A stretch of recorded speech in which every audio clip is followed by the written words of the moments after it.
আমার ভাই গ্রাম থেকে বুক ভরা স্বপ্ন নিয়ে শহরে এসেছিল, কিন্তু ফিরে গেল লাশ হয়ে। আমার আল্লাহ, আপনি কোথায়? অবিচার আর অন্যায় সমাজ থেকে মুছে দিতে আওয়াজ তুলেছিল, কিন্তু বুক ভরা বুলেট নিয়ে চলে যেতে হলো। আমার আল্লাহ, আপনি কোথায়? চোখ ভরা আশা নিয়ে দেশের সর্বোচ্চ বিদ্যাপীঠে ভর্তি হয়েছিল, কিন্তু সেই চোখ দুটি নিভে গেল চিরতরে। আমার আল্লাহ, আপনি কোথায়? ছোট ভাইটি সাম্য প্রতিষ্ঠার জন্য মুখ খুলেছিল, তার মুখটিও স্তব্ধ হয়ে যায়। আমার আল্লাহ, আপনি কোথায়?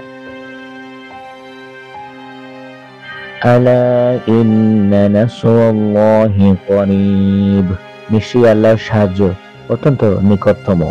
সূরা বাকারা